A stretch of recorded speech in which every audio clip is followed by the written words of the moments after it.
नमस्कार, स्वागत है आपका मेरे YouTube चैनल लिटरेचर, कल्चर और म्यूजिक में।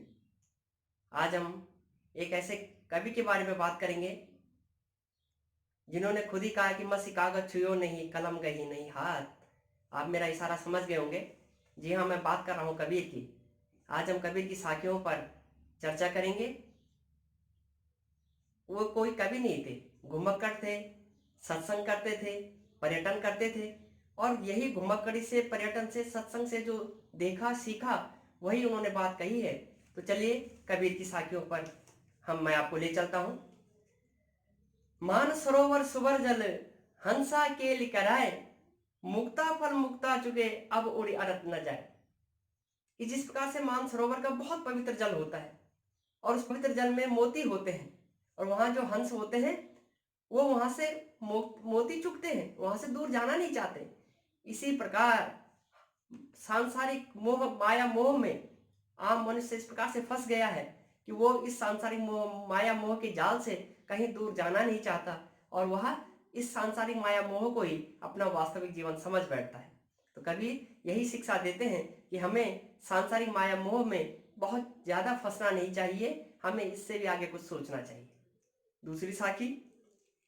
प्रेमी ढूंढत मैं फिरो, प्रेमी मिले न कोई, प्रेमी को प्रेमी मिले सब विष अमृत होई। कबीर जी कहते हैं कि प्रेमी ढूंढत मैं फिरो। प्रेमी ईश्वर, ईश्वर को वो प्रेमी मानते हैं कि बहुत मुश्किल से ईश्वर का साक्षात्कार होता है। प्रेमी ढूंढत मैं फिरो, प्रेमी मिले न कोई। मैं ईश्वर को जगह जगह ढूंढता हूं, लेकिन ईश्वर के दर्शन करना बहुत आसान नहीं है। लेकिन प्रेमी को प्रेमी मिले सब विष अमृत होई।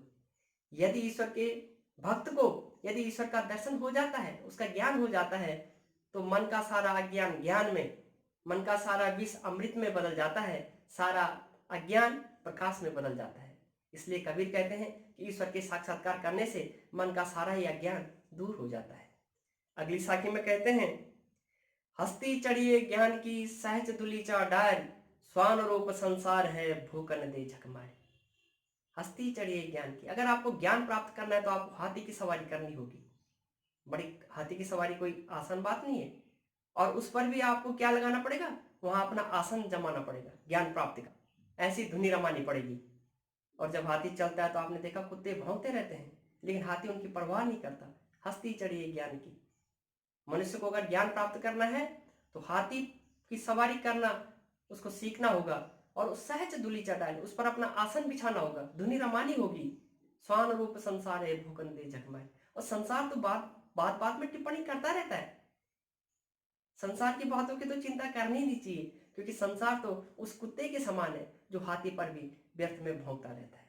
अर्थात हमें अपने लक्ष्य प्राप्ति के लिए एक निष्ठता से, एकजुटता से लग जाना होगा। संसार की बातों का ध्यान देना ही नहीं है। अगली साखी में कहते हैं, पका पकी के कारणे सब जग रहा भुलाए, निरपक होए कि हरि बजे सो ही संत सुजान। पक्ष और विपक्ष आप देखते होंगे कि आजकल कहीं भी आप देख लीजिए, समाज में मंदिर, मस्जिद व गुरुद्वारे, चर्च सब बहुत है, लेकिन उतना सौहार्द समाज में होता नहीं है जितने हमारे धार्मिक स्थल जिस संख्या में पाए जाते हैं।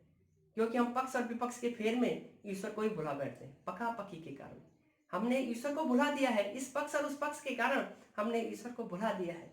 लेकिन निरपक होए कि हरि बजे सोई संत सुजान। कबीर कहते हैं कि जो निष्पक्ष होकर, न इस पक्ष का न उस पक्ष का, जो निष्पक्ष होकर ईश्वर का स्मरण करता है, ईश्वर की वंदना करता है, संसार में वही सज्जन मनुष्य है।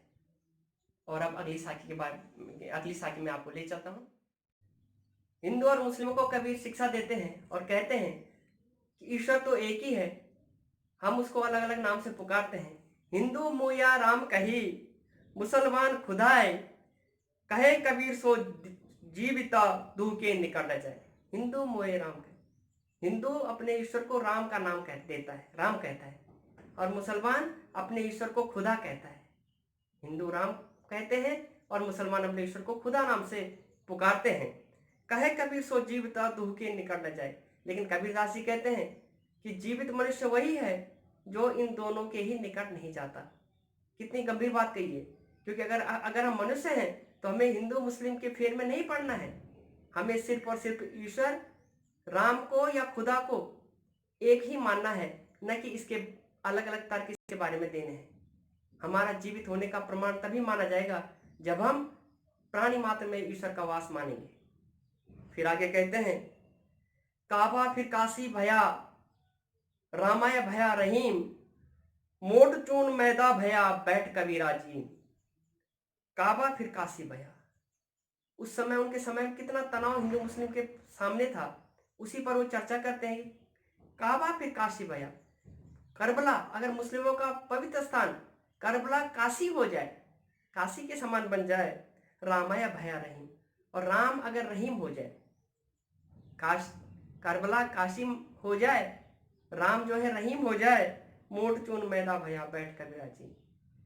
आप जानते हैं कि आटा जो है गेहूं से बनता है, थोड़ा सा मोटा पीस जाए तो चून कहलाएगा, और बारीक पीस दिया तो मैदा कहलाएगा, लेकिन काम दोनों का एक ही है, पेट भरना, दोनों ही खाने का काम आता है। इसी प्रकार वह शिक्षा देते हैं कि चाहे काशी हो चाहे करबला हो, चाहे राम हो चाहे रहीम हो, दोनों का एक ही काम है, हमें परोपकार के मार्ग पर ले जाना, हमारे अंदर के अज्ञान को दूर करना, हमें ज्ञान का प्रकाश देना। तो कबीरदास यही कहते हैं कि हमें हिंदू मुस्लिम के फेर में नहीं पड़ना चाहिए। राम और रहीम में कुछ भी अंतर नहीं है, काशी और करबला में कुछ भी अंतर नहीं है। ठीक उसी प्रकार जिस प्रकार से आटा या मैदा खाने का काम आता है, इसी प्रकार राम और रहीम हमें सन्मार्ग दिखाने के काम आते हैं। इनमें हमें मतभेद नहीं करना चाहिए। अगली साखी में कहते हैं, ऊंचे कुल क्या जन्मिया, जे करनी ऊंच न होय, सुवर्ण कलश सुरा भया, साधु निंदा होय।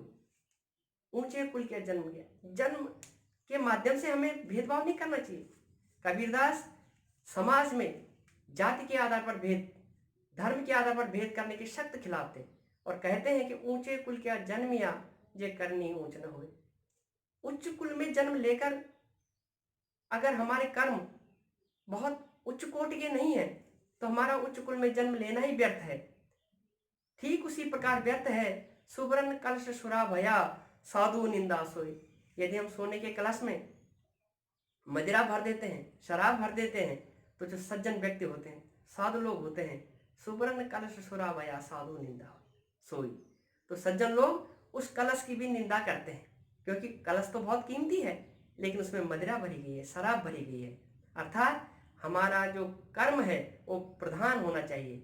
हमारी पहचान, हमारा सम्मान जन्म के आधार पर नहीं, किस कुल में जन्म लिया इस आधार पर नहीं, बल्कि हमारे कर्म के आधार पर होना चाहिए। इसी से समाज में एक रूपता आएगी और समाज जाति के भेद से और धर्म के भेद से मुक्त हो जाएगा। इस प्रकार से आज के वीडियो में हमने कबीर की साखियाँ उस पर चर्चा की।